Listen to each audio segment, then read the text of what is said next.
मंत्रिमंडल में मेरे सहयोगी अमित भाई शाह, गजेंद्र सिंह शेखावत, पश्चिम बंगाल के ऊर्जावान मुख्यमंत्री शुभेंदु अधिकारी,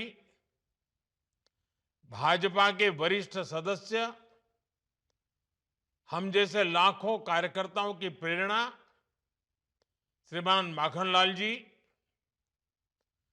भाजपा प्रदेश अध्यक्ष श्री सौमिक भट्टाचार्य, उपस्थित जनप्रतिनिधिगण, अन्य महानुभाव, देवी और सज्जनों,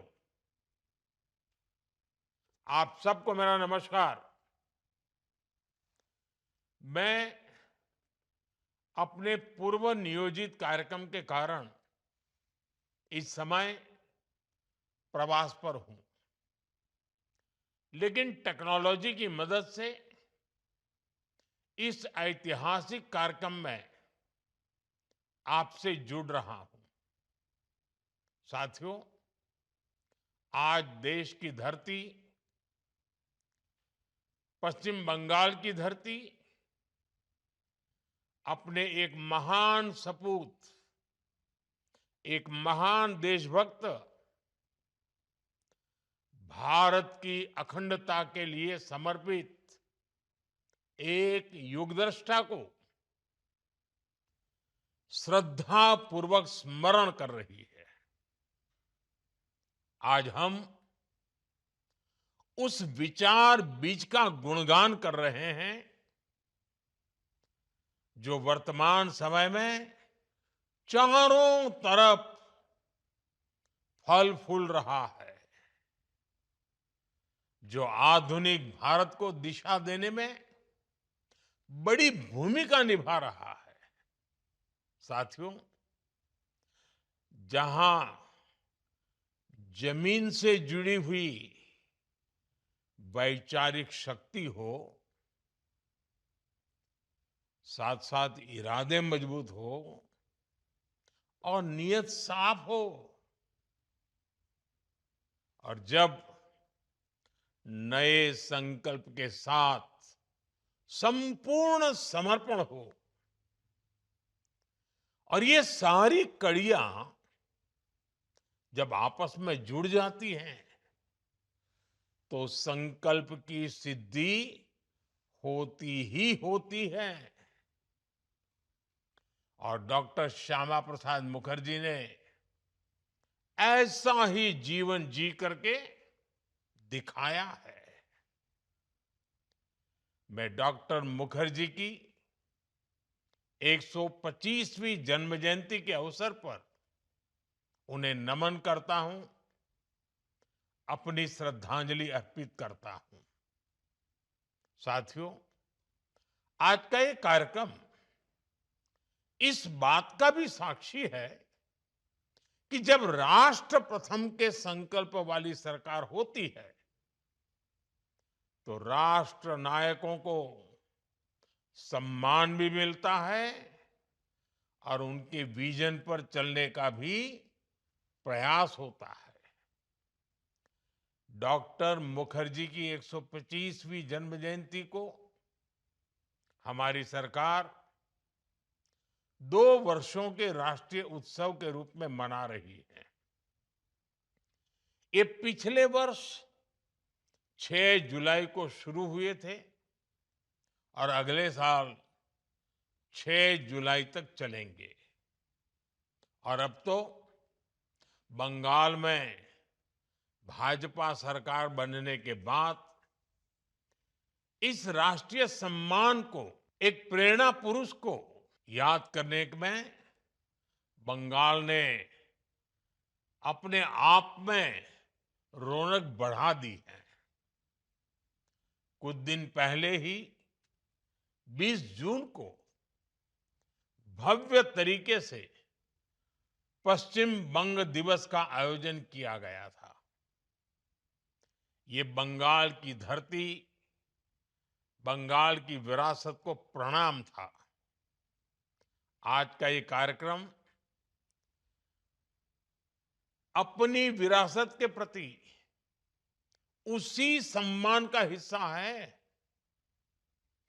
मैं पश्चिम बंगाल सरकार को इतने भव्य कार्यक्रम के लिए बहुत बहुत बधाई देता हूं।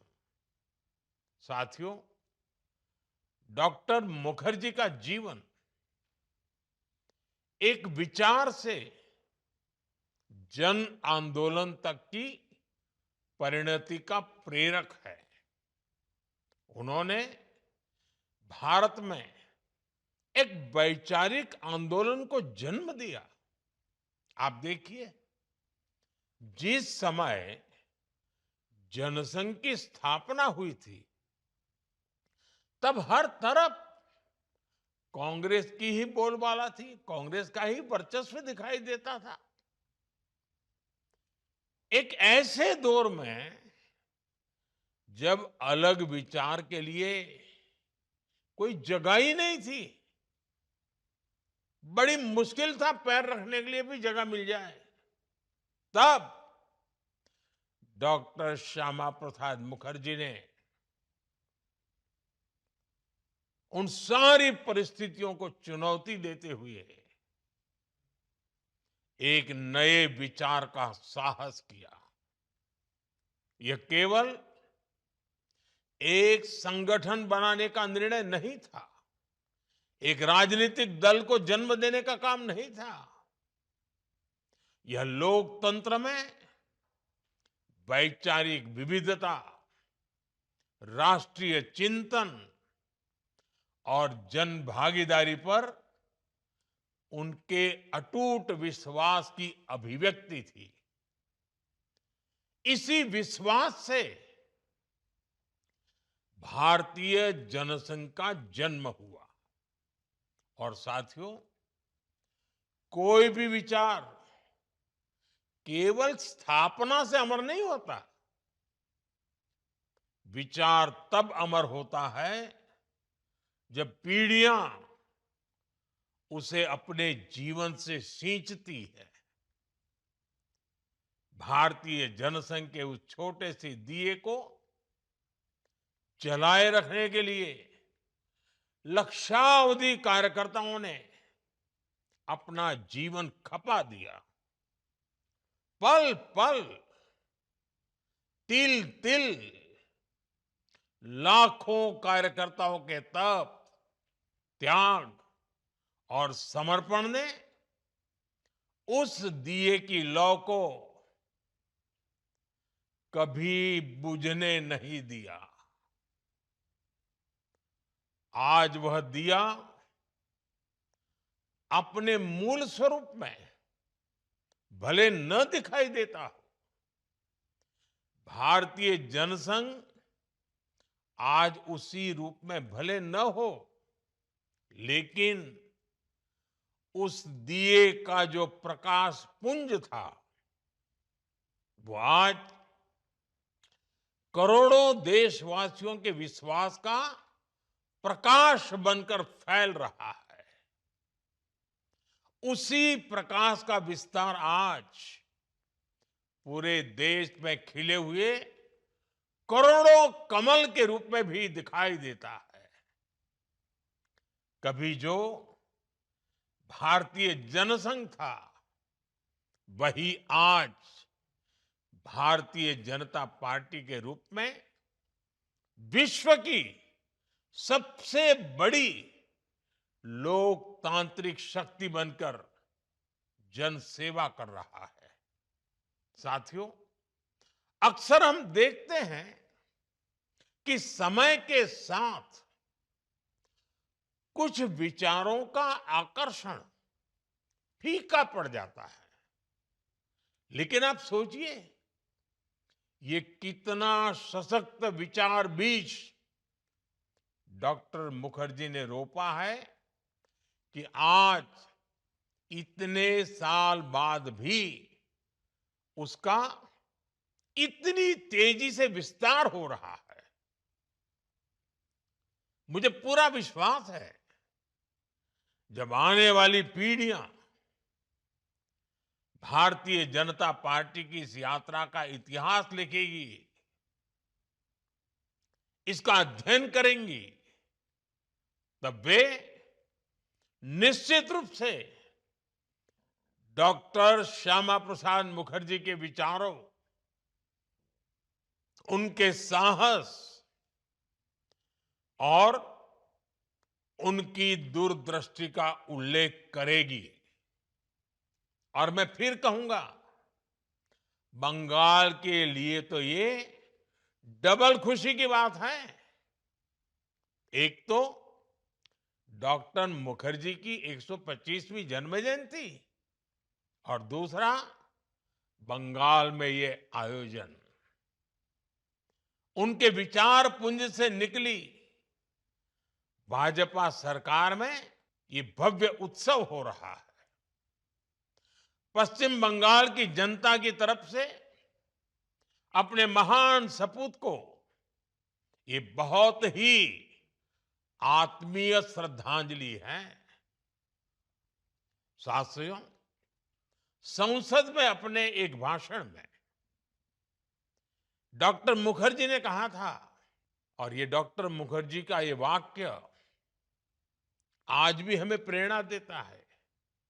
डॉक्टर मुखर्जी ने पार्लियामेंट में कहा था, राष्ट्रीय एकता के धरातल पर ही सुनहरे भविष्य की नींव रखी जा सकती है।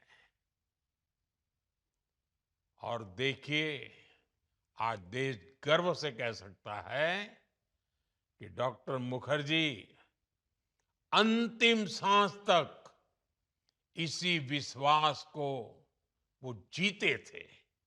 उन्होंने इसे जिया था। 1947 में जब देश का विभाजन हुआ, लगभग तय हो चुका था, तब एक और संकट सामने था। पूरे के पूरे बंगाल को ही भारत से अलग करने की साजिशें रची रही थी। तब डॉक्टर मुखर्जी इन साजिशों के सामने चट्टान बनकर खड़े हो गए। उन्होंने जनमत तैयार किया, राजनीतिक संघर्ष किया और यह सुनिश्चित किया कि पश्चिम बंगाल भारत का अभिन्न हिस्सा बना रहे। और तब डॉक्टर श्यामा प्रसाद मुखर्जी ने हुंकार भरी थी। उनके शब्द थे, कांग्रेस देश भाग कोरे छे, आमी पाकिस्तान के भाग कोरे छी। यानी कांग्रेस ने देश का बंटवारा किया और मैंने पाकिस्तान का ही बंटवारा कर दिया। साथियों, ये जो हुंकार है, इसकी जो ताकत है, इसमें जिस बड़ी राजनीतिक इच्छा शक्ति के दर्शन होते हैं, उसका एहसास हमें तब भी होता है जब हम आज की परिस्थितियों को देखते हैं। साथियों, डॉक्टर मुखर्जी एक भारत श्रेष्ठ भारत के लिए पूरी तरह से समर्पित थे।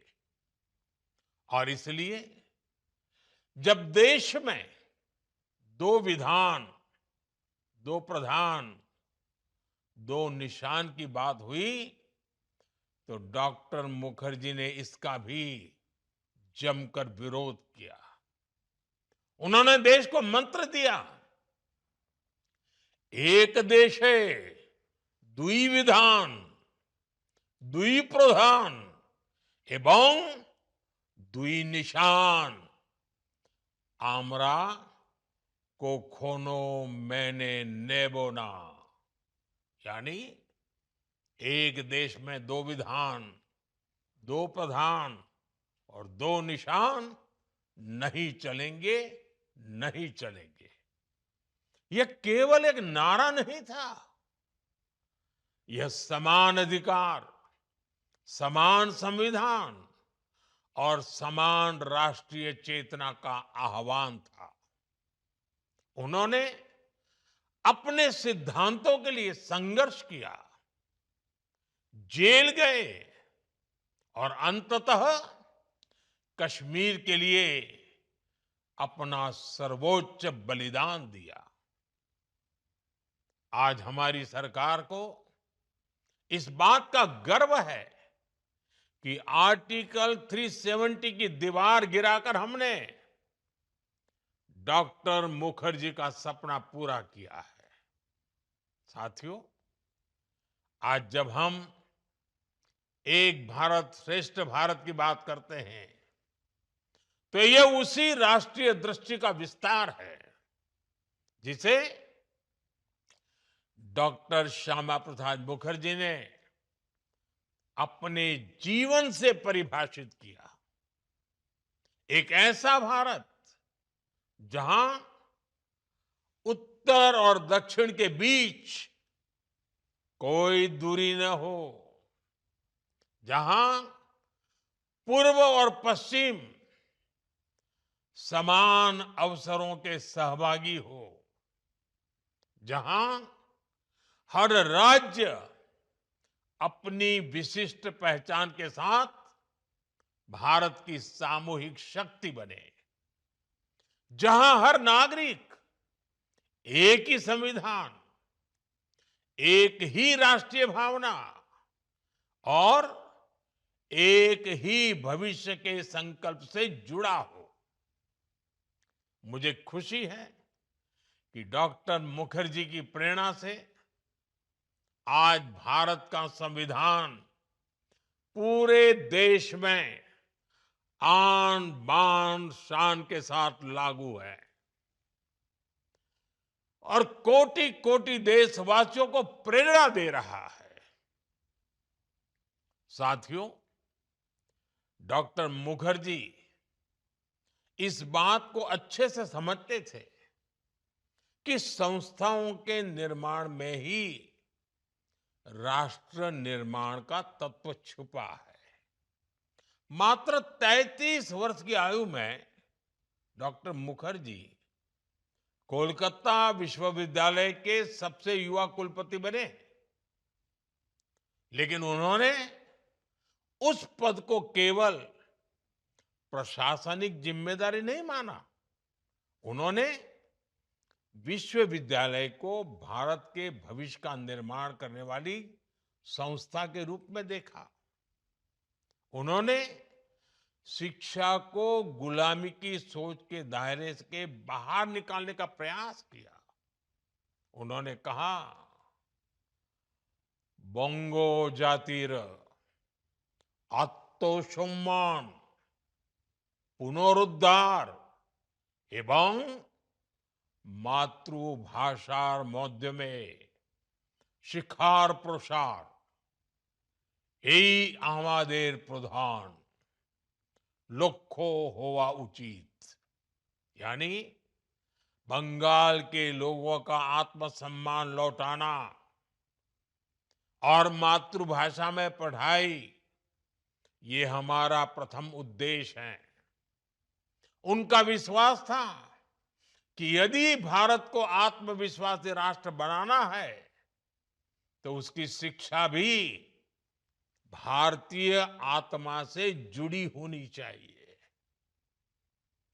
इसी सोच के साथ उन्होंने भारतीय भाषाओं को सम्मान दिया। आज हमें इस बात का भी गर्व है कि नई राष्ट्रीय शिक्षा नीति के तहत स्थानीय भाषा में पढ़ाई पर बल दिया जा रहा है। जो सपना डॉक्टर मुखर्जी ने देखा था, वो हमारी सरकार ने पूरा किया है। साथियों, स्वतंत्र भारत के प्रथम उद्योग मंत्री के रूप में उन्होंने औद्योगिक विकास का बृहद विजन रखा था। उन्होंने ऐसे राष्ट्रीय संस्थानों की नींव रखी जो आने वाले दशकों तक भारत की आर्थिक शक्ति बने। चित्तरंजन लोकोमोटिव वर्क्स ने भारत की रेल व्यवस्था को नई गति दी। सिंदरी फर्टिलाइजर प्लांट ने कृषि आत्मनिर्भरता की दिशा में बड़ा कदम उठाया। दामोदर वैली कॉरपोरेशन ने ऊर्जा और सिंचाई का नया अध्याय लिखा। Industrial finance corporation of India IFCI उसने भारतीय उद्योगों को वित्तीय आधार दिया। साथियों, उनके लिए उद्योग, फैक्ट्रियां ये केवल कुछ कल कारखाने नहीं थे। विश्वविद्यालय केवल डिग्री देने वाले संस्थान नहीं थे। रिसर्च इंस्टीट्यूशंस केवल वैज्ञानिक प्रयोगों की जगह नहीं थे। उनके लिए ये सभी राष्ट्र निर्माण के साधना केंद्र थे। डॉक्टर मुखर्जी ऐसी संस्थाओं के पक्षधर थे जो टैलेंट को अवसर दें, ऐसी शिक्षा जो इनोवेशन को प्रोत्साहन दे, ऐसे उद्योग जो आत्मनिर्भरता का आधार बने और ऐसी व्यवस्था जो आने वाली पीढ़ियों को और अधिक सशक्त भारत सौंप सके। और यही स्पिरिट आज विकसित भारत की भी प्रेरणा है। साथियों, आज के इस अवसर पर मैं बंगाल के, पूरे देश के मेरे युवा साथियों से कहूंगा, डॉक्टर मुखर्जी ने एक भारत के लिए अपना जीवन समर्पित किया। हम सबको श्रेष्ठ भारत के लिए जीना है। हमें मिलकर विकसित भारत का संकल्प सिद्ध करना है।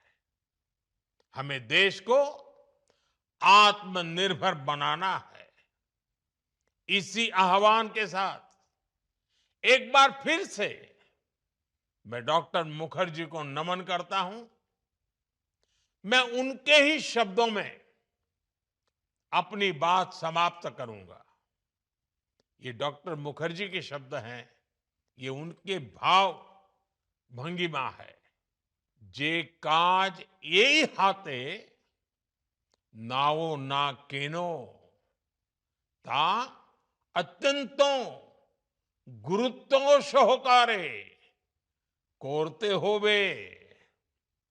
जो भी काम आरंभ करो उसे पूरी गंभीरता से करो, तन्मयता से करो, पूरी निष्ठा से करो। कोई भी काम अधूरा न छोड़ो, उसे जरूर पूरा करो। डॉक्टर मुखर्जी के शब्दों में प्रवाहित ये भावना के साथ, इनके ही इन शब्दों के साथ आप सभी को भी बहुत बहुत शुभकामनाएं। बहुत बहुत धन्यवाद।